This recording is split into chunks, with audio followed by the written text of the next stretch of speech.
أصدقائي المتابعين لقناة كوبتك كوجي، أهلا بيكم بفيديو جديد على القناة. في الفيديو ده هتكلم عن يوم مهم جدا في رحلتنا الروحية، وهو يوم جمعة ختام الصوم. اليوم ده بيمثل علامة فارقة قبل ما ندخل على أسبوع الآلام، الأسبوع اللي بنفتكر فيه أعظم قصة حب وتضحية في تاريخ البشرية، وهي قصة فداء ربنا يسوع المسيح لينا. هنحاول نفهم مع بعض إيه هي جمعة ختام الصوم بالتحديد، وإيه معناها الروحي والتاريخ العميق في كنيستنا القبطية الأرثوذكسية، وإيه الطقوس والصلوات الخاصة اللي بنمارسها في اليوم ده. كمان هنشوف إزاي نقدر نستفيد روحيا من اليوم ده علشان قلوبنا تكون مستعدة ومهيئة لأحداث أسبوع الآلام اللي هتوصل بينا لفرحة القيامة المجيدة. وأخيرا هنحاول نفهم إيه هي الرسالة الأساسية اللي الكنيسة عايزة توصلها لنا في جمعة ختام الصوم. وبنعمة المسيح يكون صومكم صوم مقدس مقبول وصاعد كبخور أمام عرش النعمة الإلهية. رقم 1، لو سألنا سؤال إيه هي حكاية جمعة ختام الصوم؟ ببساطة كده، جمعة ختام الصوم هي آخر جمعة في فترة الصوم الكبير اللي بنصومها كل سنة لمدة 40 يوم، وده بيكون اقتداء بالسيد المسيح اللي صام 40 يوما و40 ليلة في البرية. الكنيسة القبطية الأرثوذكسية بتعتبر الصوم الأربعيني من أهم الأصوام في السنة الطقسية، وزي ما الكتاب المقدس بيقول إن السيد المسيح صام الفترة دي قبل ما يبدأ خدمته العلنية، وده بيورينا أهمية الصوم في حياتنا الروحية. فجمعة ختام الصوم بتمثل نهاية الفترة دي من الصوم والجهاد الروحي، واليوم ده بيجي في السنة الطقسية قبل أسبوع الآلام مباشرة. أسبوع الآلام بيبدأ بعد جمعة ختام الصوم اللي بنفتكر فيه بالتفصيل كل الأحداث اللي حصلت للسيد المسيح من القبض عليه وصلبه وموته ودفنه لحد ما نوصل لفرحة قيامته من الأموات في يوم عيد القيامة المجيد. طيب ليه اليوم ده اسمه جمعة ختام الصوم؟ الإجابة بسيطة، علشان بيها بنختم وننهي فترة 40 يوم بتوع الصوم المقدس. كلمة ختام يعني النهاية أو الإكمال، فاليوم ده هو نهاية فترة الصوم الأربعيني اللي بنمارس فيها الزهد والتقشف في الأكل والشرب، وبنركز أكتر على الأمور الروحية زي الصلاة وقراءة الكتاب المقدس والتوبة والصدقة. اليوم ده بيمثل نهاية مرحلة روحية مهمة من الانقطاع عن ملذات العالم والتركيز على ربنا، وده بيكون قبل ما ندخل في مرحلة تانية أعمق وأكثر روحانية، وهي أسبوع الآلام اللي بيكون فيه تركيز أكبر على آلام المسيح وموته وقيامته علشان خلصنا. ده بيخلينا نفكر في اللي عملناه في فترة الصوم، وإزاي قدرنا نقرب من ربنا، وإزاي نستعد اللي جاي في أسبوع الآلام علشان نستفيد منه أقصى استفادة ونوصل لفرحة القيامة بقلوب مستنيرة. والسؤال التاني، ليه اليوم ده مهم كده؟ جمعة ختام الصوم ليها أهمية كبيرة جدا في حياتنا الروحية، وده من جوانب كتير، منها المعنى الروحي. اليوم ده بيفكرنا بقرب مجيء ملكوت الله. القراءات اللي بنسمعها في الكنيسة اليوم ده غالبا بتتكلم عن ملكوت ربنا وإزاي المفروض نكون مستعدين ليه، سواء كان الملكوت ده موجود في قلوبنا دلوقتي من خلال الإيمان والمحبة، أو في المجيء التاني المجيد للسيد المسيح في نهاية الأيام. ده بيدينا أمل وبيفكرنا بالهدف النهائي لحياتنا الروحية، وهو الاتحاد بالله في ملكوته الأبدي. كمان القراءات بتربط بين نهاية الصوم ونهاية العالم والدينونة الأخيرة. التفكير في الدينونة مش علشان نخاف ونرتبك، لكن علشان يحفزنا إننا نراجع حياتنا ونعيش حياة ترضي ربنا، ونتوب عن أي خطايا أو تقصير عملناه في حق ربنا أو في حق الناس. فالكنيسة في اليوم ده بتشبه المسيح بالدجاجة اللي بتضم أولادها تحت جناحيها. التشبيه الجميل ده بيورينا قد إيه ربنا نفسه بيجمعنا كلنا تحت حمايته ورعايته، ويحمينا من كل شر ممكن يقابلنا في حياتنا، زي ما الدجاجة بتحمي فراخها الصغيرين. ربنا بمحبته الأبوية عايز يحمينا من كل خطر روحي وجسدي. وكمان اليوم ده بيعتبر دعوة لينا علشان نتخلى عن العناد والتمسك بالرأي الغلط اللي ممكن يبعدنا عن ربنا، ونعيش في رضا وتسليم لإرادته الصالحة في حياتنا. والربط بين نهاية الصوم ونهاية العالم مش مجرد مصادفة في ترتيب القراءات، ده بيأكد على فكرة مهمة، وهي إن الصوم اللي صمناه ده هو نوع من الجهاد الروحي اللي بيساعدنا نوصل للنهاية الروحية السعيدة ونكون مستعدين ليوم الدينونة العظيم. لما الكنيسة بتحط قراءات عن نهاية العالم في آخر يوم في الصوم، ده معناه إنها عايزة تقول لنا إن رحلة الصوم دي ليها هدف أبعد وأعمق من مجرد الامتناع عن الأكل والشرب. الهدف هو إننا ننظف قلوبنا ونراجع حياتنا كلها، ونستعد لمقابلة ربنا في أي وقت، سواء في نهاية حياتنا الشخصية لما ننتقل من العالم ده أو في المجيء التاني المجيد للسيد المسيح. فالصوم بيساعدنا نقوي إرادتنا ونتغلب على شهواتنا ورغباتنا الجسدية، وده بيخلينا نركز أكتر على الأمور الروحية والأبدية، وده كله بيجهزنا ليوم الدينونة. أما عن المعنى التاريخي، فاليوم ده هو آخر يوم في 40 يوم اللي صامهم السيد المسيح في البرية قبل ما يبدأ خدمته العلنية. وصوم السيد المسيح كان بداية لخدمته العلنية والسعي لخلاص البشرية، وهو كمان مثال عظيم لينا إزاي نقدر نتغلب على التجارب ونقوي علاقتنا بربنا من خلال الصوم والصلاة والاتضاع. ومن الناحية التاريخية، في معلومات بتقول إنه من زمان كان ممكن يكون في ربط بين اليوم ده وتكريس زيت الميرون المقدس في الكنيسة. وزيت الميرون المقدس زيت خاص بيستخدم في كتير من أسرار الكنيسة، زي سر المسحة المقدسة بعد المعمودية، وتكريسه بيعتبر حدث مهم جدا في الكنيسة. والاحتفال بنهاية صوم السيد المسيح بيفكرنا بالتضحية الكبيرة اللي عملها علشاننا، وإزاي إحنا كمان لازم نضحي ونجاهد روحيا في حياتنا علشان نقدر نقرب منه أكتر ونعيش حسب وصاياه. وصوم السيد المسيح لمدة 40 يوم في البرية كان فترة صعبة ومليانة تجارب وإغراءات، لكنه انتصر عليها بقوة الروح القدس. لما بنحتفل بنهاية الصوم ده بنفتكر قوة الاحتمال والتضحية اللي المسيح عملها علشاننا، وده بيدينا دافع قوي إننا نكمل جهادنا الروحي ونتغلب على الصعاب والتحديات اللي بتقابلنا في حياتنا اليومية ونقرب من ربنا أكتر. ولو جينا نتكلم عن إيه اللي بيحصل في الكنيسة في يوم جمعة ختام الصوم، فطقس جمعة ختام الصوم بيكون مميز وبيجمع بين طقس أيام الصوم الكبير وطقس أحد الصوم الكبير، وده بيورينا أهمية اليوم ده ومكانته الخاصة في فترة الصوم المقدس. فلو بصينا على طقس القداس، ففي رفع بخور باكر بنقول أرباع الناقوس اللي هي ألحان خاصة بتقال في فترة الصوم، وبنقرأ النبوات من العهد القديم اللي ليها علاقة بموضوع اليوم، وبنقول الطلبة مع المطانيات اللي هي السجود كعلامة على التواضع والتوبة زي ما بنعمل في أيام الصوم. والتشابه بين طقس اليوم ده وطقس الأحاد بيورينا أهميته ومكانته الخاصة في فترة الصوم. ده مش مجرد يوم جمعة عادي، ده يوم ليه روحانية خاصة. فالكنيسة بتميز أيام الأحاد في الصوم الكبير عشان نفرح بنعمة ربنا وسط فترة التوبة والجهاد الروحي.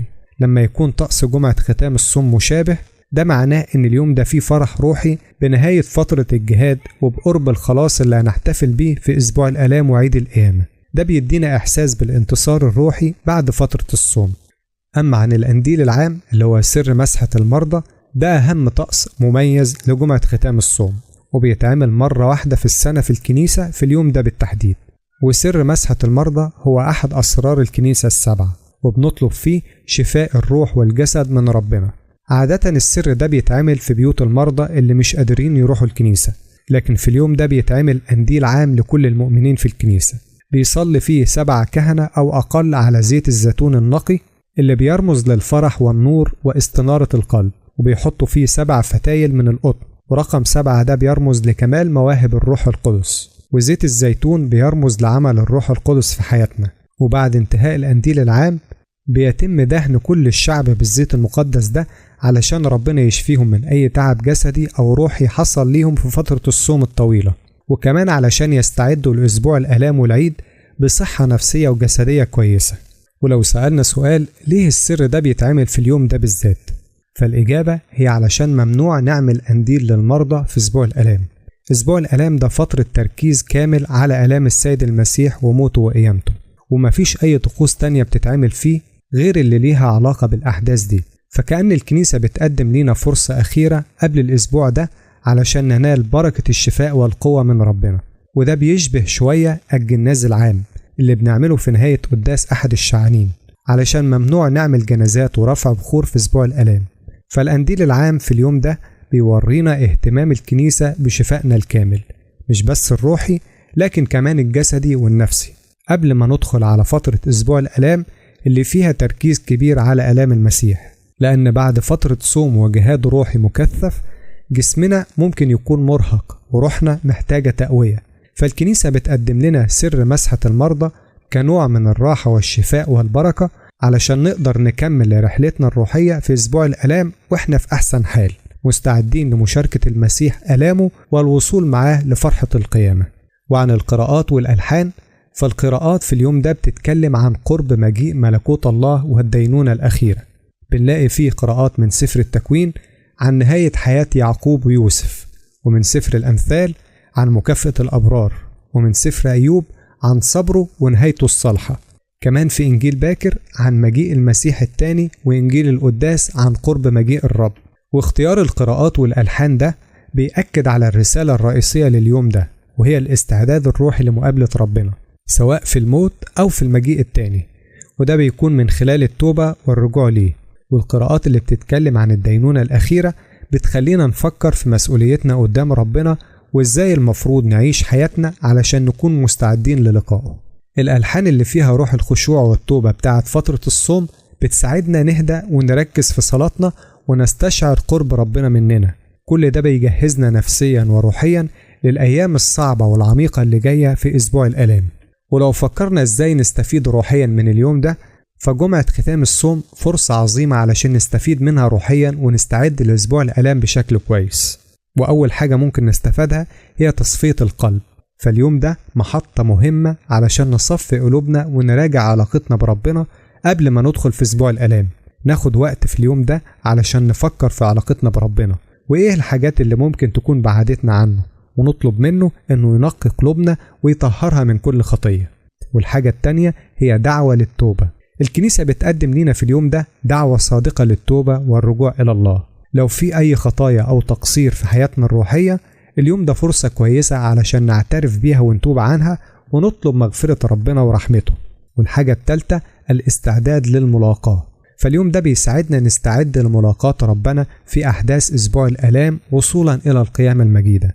نحاول نركز في الصلوات والقراءات بتاعة اليوم ده علشان نفهم إزاي نستعد روحيا لمشاركة المسيح آلامه وفرح قيامته.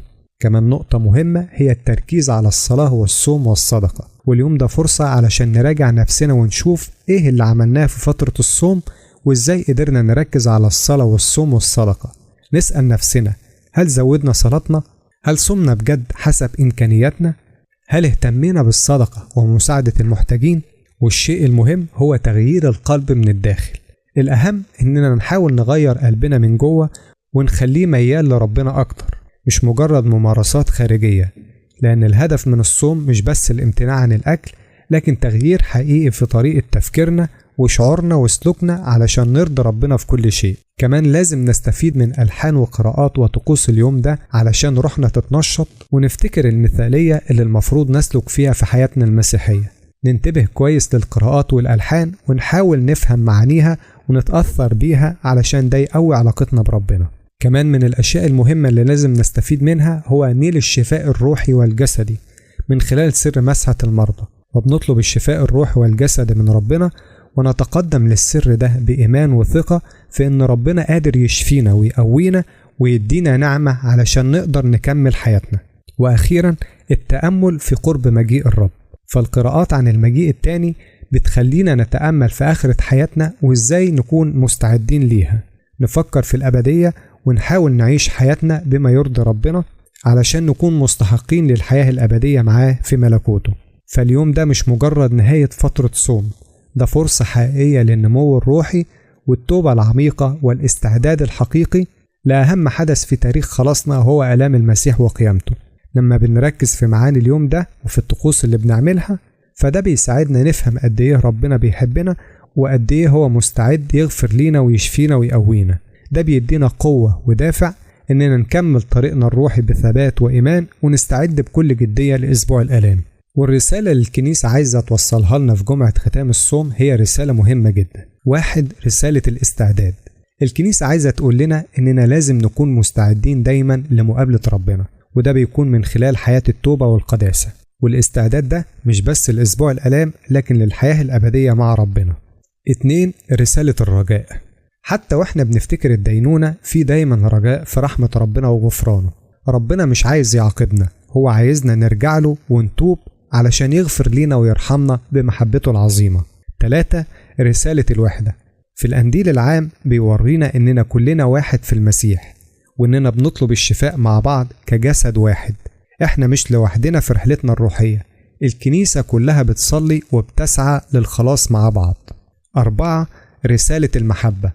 ربنا بيحبنا وعايز يجمعنا ويحمينا زي الدجاجة ما بتضم ولادها تحت جناحها، فمحبة ربنا لينا كبيرة جدا، وهو دايما مستعد يضمنا ويحمينا من كل شر. 5. رسالة التغيير. الكنيسة بتدعونا لتغيير حقيقي في قلوبنا وحياتنا علشان نكون مستحقين لبركات أسبوع الآلام وعيد القيامة، فربنا عايزنا نتغير للأحسن وننمو في حياتنا الروحية ونكون صورة حقيقية لمحبته ونعمته. فالرسالة الأساسية هي إن جمعة ختام الصوم فرصة علشان نقف وقفة مع نفسنا ونراجع حساباتنا الروحية ونستعد بجد للي جاي، علشان لما نوصل لأسبوع الآلام وعيد القيامة نكون مستحقين فعلا للفرحة والخلاص اللي ربنا بيقدمه لينا من خلال ابنه الوحيد يسوع المسيح. فالكنيسة مش بس بتدينا معلومات عن اليوم ده أو بتطلب مننا نعمل طقوس معينة، لكنها عايزة توصل لقلوبنا رسالة واضحة ومؤثرة. استغلوا الوقت اللي فاضل قبل أسبوع الآلام علشان تتوبوا وتتغيروا وتقربوا من ربنا أكتر. دي فرصة ما تتكررش ولازم نستغلها علشان ننال بركات ربنا في الأيام المقدسة اللي جاية. ولازم دايما نتذكر إن جمعة ختام الصوم محطة مهمة جدا قبل أسبوع الآلام، فاليوم ده بيمثل نهاية فترة الصوم الكبير اللي ركزنا فيها على التوبة والجهاد الروحي، وهو كمان بداية الاستعداد لأكتر أيام السنة قداسة وهي أسبوع الآلام. فاليوم ده هو نقطة تحول بين فترة التركيز على التوبة الشخصية وفترة التأمل العميق في آلام المسيح الخلاصية. فالطقوس والقراءات بتاعة اليوم ده بتهيئ قلوبنا علشان نستقبل آلام المسيح وصلبه وقيامته بمشاعر من الخشوع والتأثر والتقدير للتضحية العظيمة اللي عملها علشاننا. فاليوم ده بيساعدنا ندخل أسبوع الآلام بقلوب متواضعة ومستعدة للتأمل في عظمة فداء المسيح لينا، ومن خلال سر مسحة المرضى بنطلب قوة خاصة من ربنا علشان نقدر نتحمل روحيا وعاطفيا الأيام الصعبة بتاعت أسبوع الآلام ونستفيد منها أقصى استفادة. فبنطلب من ربنا إنه يقوينا علشان نقدر نصلي ونتأمل ونشارك في كل طقوس أسبوع الآلام بتركيز وإيمان. فاليوم ده بيربط بشكل واضح بين التوبة والرجوع لربنا وبين الاستعداد للخلاص اللي هنحتفل بيه في عيد القيامة. التوبة اللي عملناها في فترة الصوم هي اللي بتخلينا مستحقين لبركات الخلاص اللي هننالها من خلال آلام المسيح وقيامته. فجمعة ختام الصوم مش مجرد يوم فاصل بين الصوم وأسبوع الآلام، لكن ده يوم له دور فعال في تجهيزنا روحيا ونفسيا علشان نقدر نعيش أحداث أسبوع الآلام بكل تفاصيلها ونفهم معناها الحقيقي ونستقبل فرحة القيامة بقلوب نقية ومستعدة. فتخيل إنك بتجهز نفسك لمناسبة مهمة جدا. فجمعة ختام الصوم بتعتبر آخر خطوة في التجهيز ده. بنراجع كل اللي عملناه في فترة الصوم وبنطلب من ربنا إنه يدينا قوة علشان نقدر نستقبل الأيام المقدسة اللي جاية بقلوب مفتوحة ومستنيرة. فاليوم ده بيمهد الطريق روحيا علشان نقدر نعيش كل لحظة في أسبوع الآلام بوعي وتقدير. وفي النهاية لكل الأصدقاء والمتابعين، جمعة ختام الصوم دي فرصة غالية علشان نقرب من ربنا أكتر ونستعد بجد لأسبوع الآلام وعيد القيامة اللي على الأبواب. فالكنيسة بتدعونا إننا نستغل اليوم ده في التوبة الصادقة والصلاة من القلب وطلب الشفاء الروحي والجسدي من ربنا. رسالة اليوم لينا هي إن ربنا بيحبنا وعايزنا نكون معاه على طول، وإنه مستنينا نرجع له بقلوب مفتوحة ومستعدة. وبنعمة ربنا لما ندخل على أسبوع الآلام نكون مستعدين بكل قلوبنا وعقولنا علشان نفتكر آلام المسيح ونستفيد منها ونوصل لفرحة القيامة وإحنا متطهرين وأنقياء القلب. وربنا يدينا نعمة إننا نستفيد من اليوم ده ومن كل أيام الصوم الكبير ونكون مستحقين لرحمة وخلاص ربنا يسوع المسيح. آمين. وفي النهاية أشكركم لحسن المتابعة وإلى اللقاء.